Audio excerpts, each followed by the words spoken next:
Hey guys, welcome back to my channel. And if you're new here, I'm Miriam Dow, wife, mama for real estate investor and entrepreneur. So it's tax season, and I know you probably got your tax money coming up. It's probably already sizzling in your account, or you didn't do your taxes yet. So before you spend that check on a material item or something that's not going to bring you no money back on your investment, please watch this video. Let's get right into it.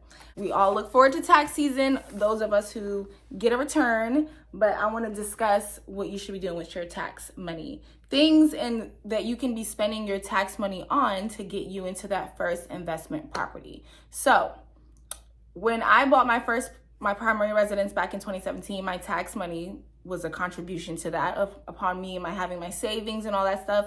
Tax money contributed to that. So I bought my house in March, and you do your taxes right around that season. So that tax money was a contribution to that. So a lot of people are like, how do I get the money? Honestly, I've never invested in real estate, little to no money down. So I don't know how it works, and I don't really I'm not gonna sit here and advertise something I don't know nothing about, because you need to have some kind of skin in the game. I'm sorry. What else you want me to say? I'm not about to sit here and be like, oh, you can buy a house with zero to little money.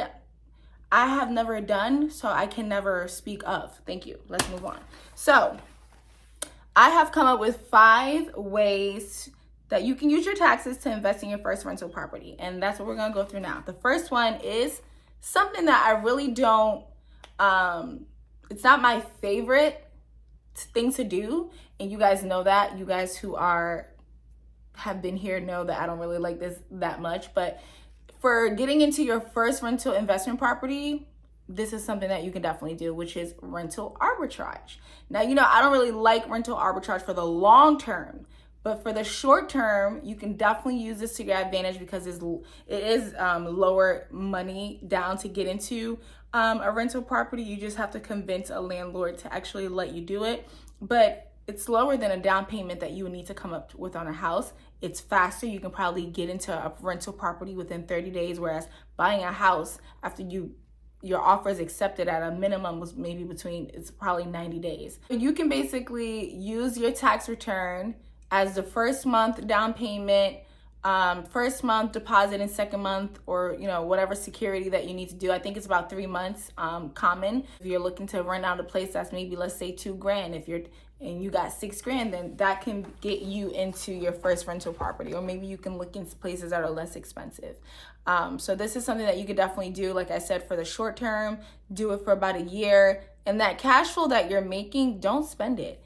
You need to save it. And I know as investors, your money should be out there, but in order for you to get into your first rental property, save it. Make sure you're paying down your cards and paying down any loans and stuff like that in your name, so that within a year you're stronger and you have that cash flow and experience to see if you even like being an investor.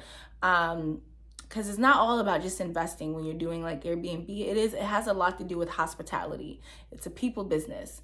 You need to be making sure your guests are happy and stuff like that. So it's not all about just the numbers. You have to like people, okay, to be successful in the short-term rental business. So arbitrage is something that I would recommend. Save your coins for about a year, and then by the end of that year, you should definitely have more money. Maybe you can use that second year taxes, combine that together, and now you have the funds, the credit, and the experience to actually invest in your first rental property. So rental arbitrage is something that people shouldn't sleep on if they're looking to eventually get into their first rental property that you actually own. The second one, I have an interesting story about this: tax lien sales. And I might be talking funny because these braces, y'all, I got 5 more months into these braces. I can't wait. So that's why I'm talking funny, because these braces. But anyway, tax lien sales.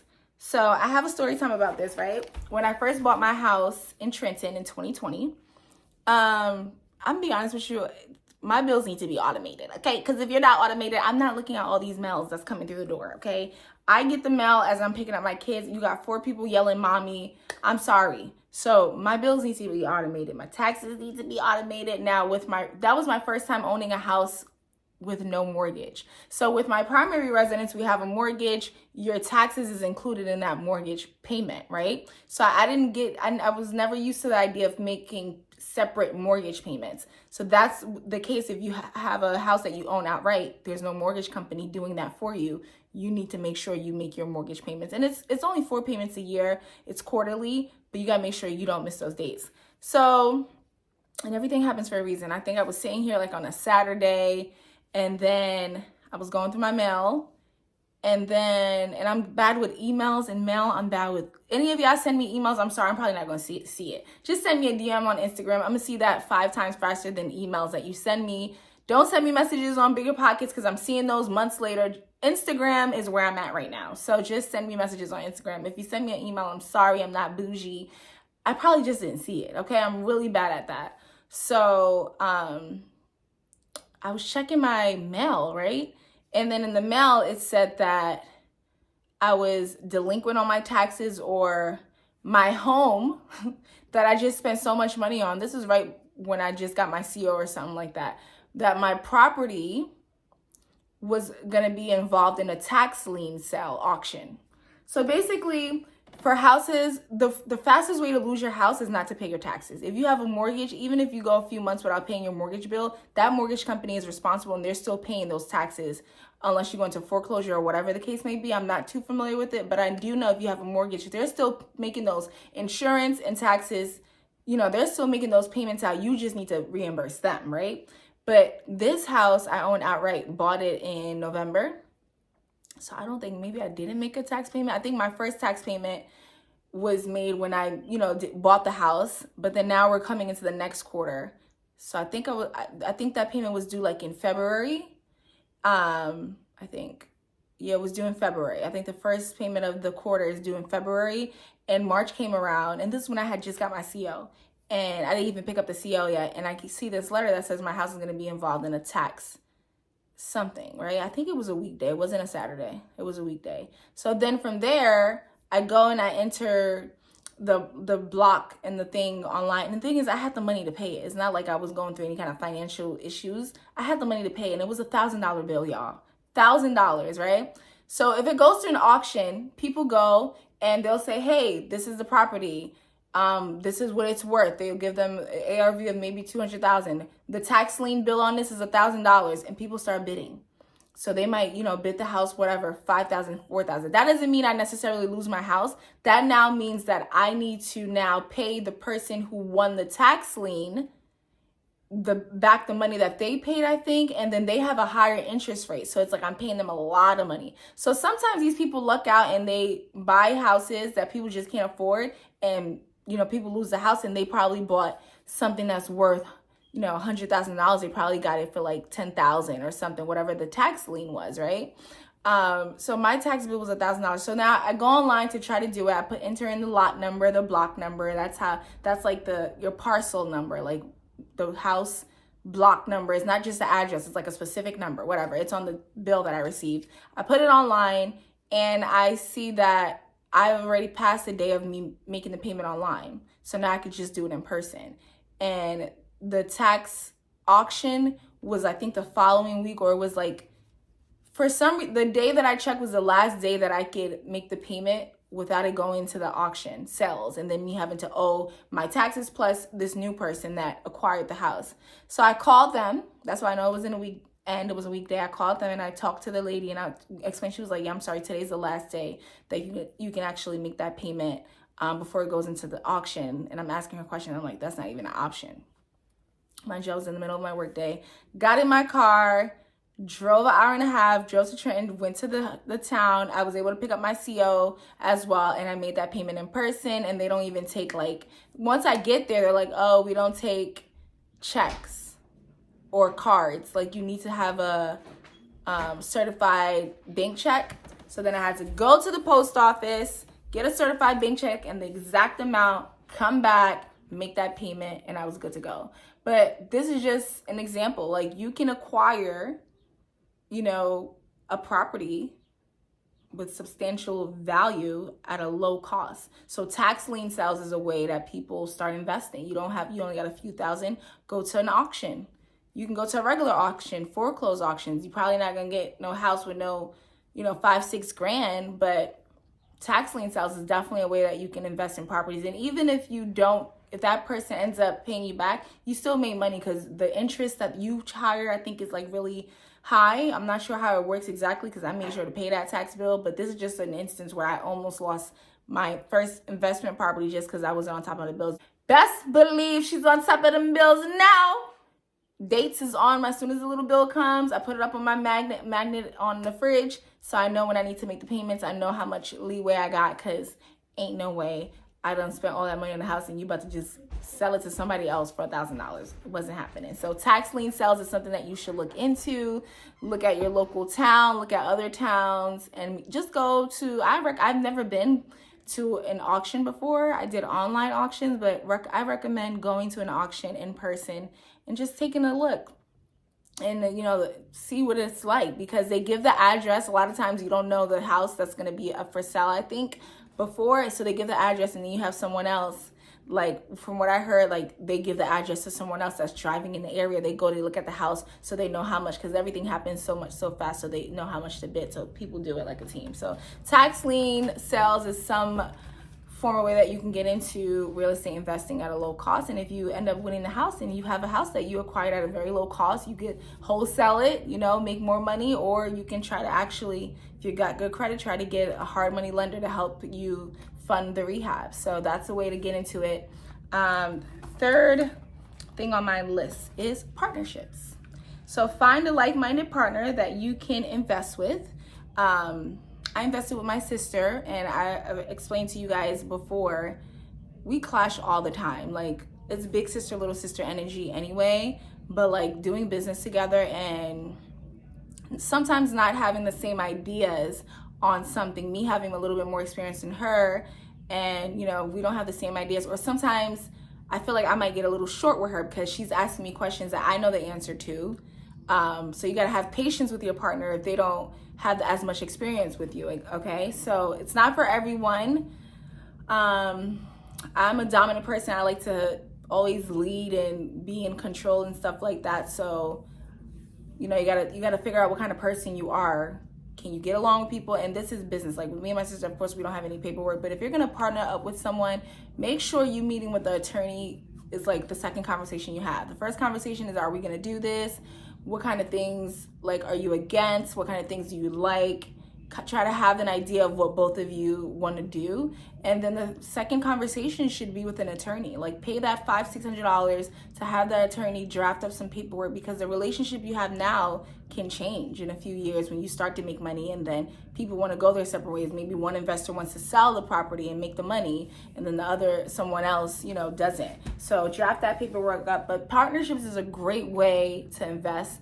You guys are going to learn a lot together. You can bring in, like right now, like I'm the one that's hands-on, and my sister's behind, keeping up with all the money we're spending, all the drafts. She's doing a lot of the ordering, contacts with the attorneys if we have any issues or stuff like that. Like she's going to be emailing an attorney on another property that we have that I feel like the seller really didn't disclose a lot of information. So it's good to have that partnership, because you guys have pros, and this person is good at something, this person, is good at something else. So partnerships is definitely good. You could do 2-3 partners. The more partners you have, of course, the less cash flow you'll get back individually, but your first deal is not gonna make you a millionaire, okay? Your first deal is just the one that's gonna tell you, okay, I can do this. Oh, I love this. Oh my God, like, why haven't I done this more? Or it's just gonna be like, this is not for me. I feel like everyone should invest, but I feel like your first deal is just gonna be that thing that just opens up the floodgates, and you start to see and you start to know the lingo, and you start to go to the networking events, meet with the people. I need to do that. I should actually go to networking events and meet with people, socialize with humanity. I need to do that a little bit better. But yeah, your first deal is not gonna make you a millionaire.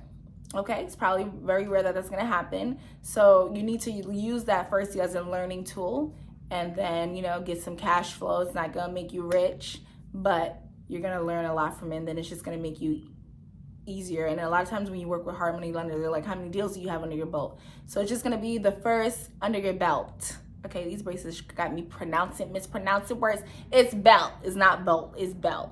Moving on. How many deals do you have under your belt? And that's just gonna, allow you to qualify to work with these hard money lenders, because they like to work with experienced individuals. So partnerships, It's 3. Number 4 on my list is foreclosure auction. So very similar to tax lien auctions, but foreclosure auctions. Sadly, one of my neighbors in Trenton let me know that she's actually foreclosing on her house. Very sad. I was very shocked. She let me know how much she owed on her house, and she was just explaining to me. She's a little bit older, and I feel like sometimes people take advantage of her. So she was just explaining to me that, there's investors said that they'll come, and she said she owes about 40 grand on the house, and this other investor, they'll pay for whatever she owes. The bank said that they'll take 25,000. And that way the other balance of 15, she could, I guess, pay in installments or something, but she needs to pay at least 25 to keep her house. And this other investor said, okay, he'll pay that 25K. He'll be the owner. She'll rent from him. And then when she's ready, she can buy the house back from him for 75,000. So I was just explaining to her, and this is going off topic, once someone owns a house, he can say whatever he wants now, but once he owns a house, he has no legal obligation to sell it back to you, to rent to you. So you got to be very careful. But that's just an example of people who are going through hardships and they lose their house. So the bank is probably going to put that house up for sale. Maybe the auction is going to start at 25,000 or the 40,000 she owes. Or sometimes the banks just want to get something out of it. So you can get a house that's worth, my house appraised at 160,000, and she's just a few doors down from me. So a house that's worth, she didn't do as much work on her house as I did, but at least it's worth $100,000. So a house that's worth that much, you can pick up from a foreclosure for 40 grand or 50 grand, depending on the auction and who's interested and stuff like that. So that's a perfect example of how you can get into a foreclosed home. Now with these foreclosed homes, I know your tax return is probably, in my head I'm thinking, under 10,000 now in New York. I already know New York and my African people who has a couple of kids, them tax returns be coming back at 5 figures. Okay. So in New York, you could probably dead buy a house with your tax return. Okay. So, but if not, again, you could partner up with someone else. I keep messing with this wire. Again, you could partner up with someone else, and both of y'all could put your tax returns together and go get your first foreclosed auction property together. It's probably not going to be pretty. These people are going through a traumatic experience, maybe a death in the family, maybe bankruptcy, maybe, an accident. They can't afford their bills anymore, and maybe they lost their job. So they're going through a traumatic experience, and now they're about to lose their home. So a lot of the times when you acquire these foreclosed homes, they're not in the prettiest state. Things are broken, walls are missing, doors are missing. So just keep that in mind. Just hold your breath when you go, because it's not gonna be pretty. Okay, but it's a great way to invest in a property at less expensive. So you could combine a lot of these strategies that I have here, use your tax return with a partner to buy a foreclosed property is a great way to start investing. The last but not least is invest out of state. I've been hearing a lot about certain states, like Detroit keeps coming up. I keep hearing about Detroit. I keep hearing about Cleveland. I even told y'all that I wanted to go invest in Cleveland. I was about to catch a flight. Husband looked at me like, miss, you got 4 kids. Where you going? But Cleveland and Detroit just keep popping up. So look into those states. If you live close, even better.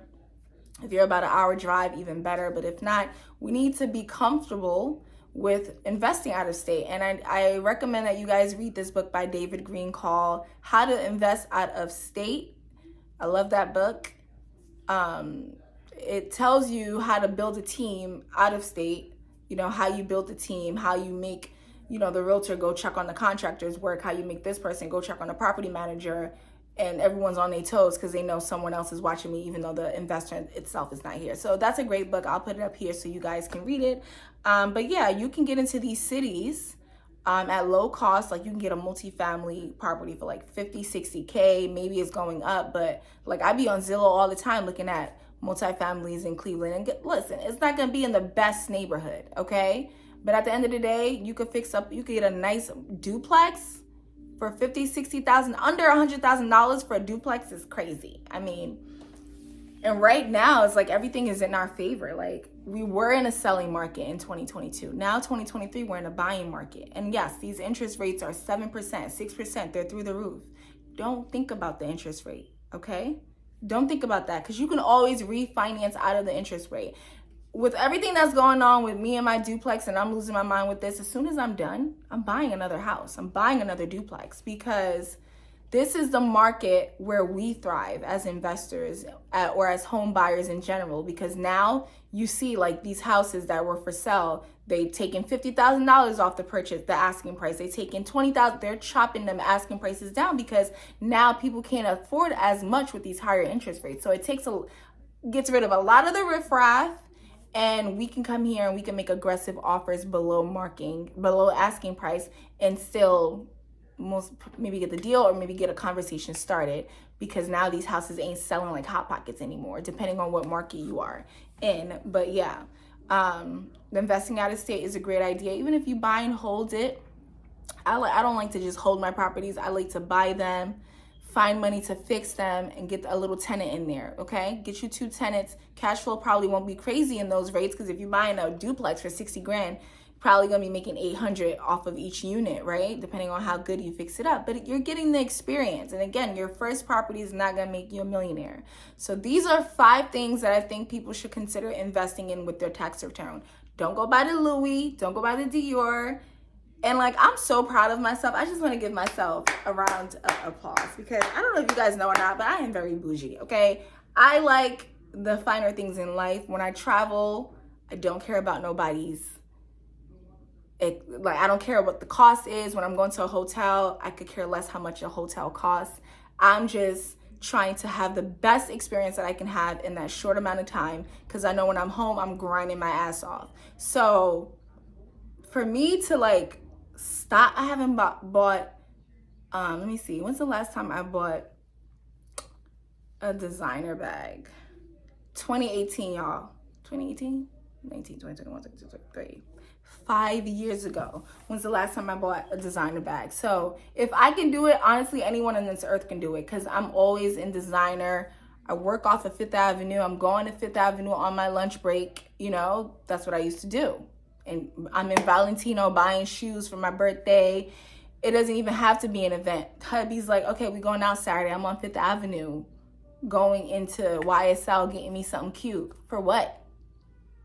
I'm earning that money. I need to have cash flow pay for those assets. I need to have pay for those liabilities. I need to have an asset that's going to pay for every liability that I have. I want a nice house. Need to have a working asset that's going to pay for my mortgage and my nice house. If I want a nice car, I need to have a working asset that's going to pay for that car.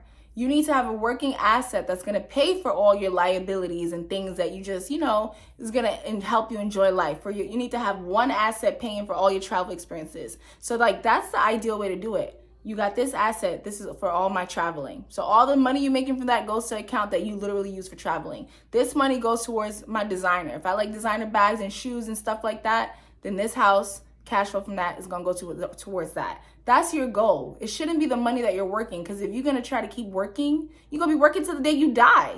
And what happens after? I'm sleeping and my property is making me money. And there's one property that's literally, and with my 9-to-5 job, is literally helping me stay afloat with this nightmare of a duplex, and I'm about to get started on the next one. So like I said, your first property is not going to make you a millionaire, but I'm learning so much in this experience. I now have 4 investment properties, and I got there because I stopped looking at material things. I don't care what she's wearing on my IG stories. I'm gonna get there. Don't look at that, okay? We need to have these assets up and running, especially us parents. We need to leave something for our kids other than clothes, okay? So that is my spiel. The best mentor is experience. So I know a lot of people will say, have a mentor. At the end of the day, every mentor that I wanted to have was charging $20,000, $30,000. Yes, you could say I made $20,000 mistakes, but I feel like the best mentor is experience. You telling me this, yeah, I'm going to make note of it, but me actually going through it, and I'm finding people, and I'm seeing like who's real in this industry and who's not, who I can actually count on and stuff like that, is the best experience. So yeah, my husband sees me, he's like, yeah, I don't know, we need to keep buying more properties. Like, I don't know, we about to, and I'm like, sir, as soon as this shit is done, we're buying another house. Like, we're buying another house. I'm still on Zillow every day looking at houses. He thinks I'm crazy. No, I'm not. Because just because I'm getting a little bit pushback doesn't mean I'm going to stop. I'm not going to stop. Your best mentor is experience. So invest in that first property. invest in yourself, you know, self-education, motivation. You need to invest in yourself. A lot of this stuff we can get for free on YouTube University, okay? That's how I taught myself, by watching a million YouTube videos, listening to so many podcasts on Bigger Pockets, Earn Your Leisure, Ash Cash, all these goats in their fields. I'm just listening on how they doing and I'm doing it. I don't have $20,000 to give to an investor. That $20,000 went towards my first investment property. And that's what I have to say about that. And last but not least, I need you guys to invest in the hood, okay? Don't be afraid to invest in the hood, because gentrification, you don't want to be like, no one wanted to invest in Harlem when Harlem was at its worst, right? When I was growing up, no one wanted to invest in Harlem. My mom had plenty of opportunities to buy these investment properties in Harlem for almost nothing. Now these properties are worth millions of dollars, and I'm from New York, but I can't afford to invest there at this time, because it's a whole new, like Harlem where I live, it's like a whole new city from when I was growing up just a decade ago. So keep that in mind. Like, these hoods that you're investing in are not always going to stay like this. Go to the town meetings, because that's where you learn about what kind of changes they're going to bring to that neighborhood. They show you what change. They're already talking about what changes they're going to be, what things they're going to be bringing to that neighborhood in the next 10, 15, 20 years. So when you know that they're going to be building a hospital in this area in 20 years, then that's where you need to start buying these houses while they're dirt cheap now, because when that hospital is there, then those doctors come and those students come, or if they're building a college in this town, start investing into that now. How do you know about that? By going to the town meetings. I'm gonna sit here, I'm not even gonna cap, I've never been to a town meeting, but I work with contractors that do, and they, like, no matter how bad I feel about this duplex, I'm like, oh my god, I'm about to sell this house, they're telling me no, that's not what you want to do, okay? Because this is what's coming up here. And I go and I read articles and I see what's happening in Trenton in the next few years. Me telling you is going to give me competition. I don't care. It's enough for all of us to win, okay? So that's how I feel about it. I hope this was helpful. Don't use that tax return. And if you can't afford anything that I put on, like, I feel like you can afford rental arbitrage. And if not, you can afford to partner up with someone to do it. It's all about the mindset. So thank you so much for watching. Don't forget to like, copy these braces. Oh my god. Thank you so much for watching. Don't forget to like, comment, share, and subscribe. Do not use that tax return check on a liability. Use it on an asset that's going to bring you some money back, okay? Let that dollar work for you. Each dollar, let that dollar work and work and work and bring you back some dollars, okay? So thank you so much for watching. Enjoy this weekend. Enjoy this video. Like my video. Subscribe to my channel. Follow me on IG. Thank you so much, and we'll see you in the next video. Bye.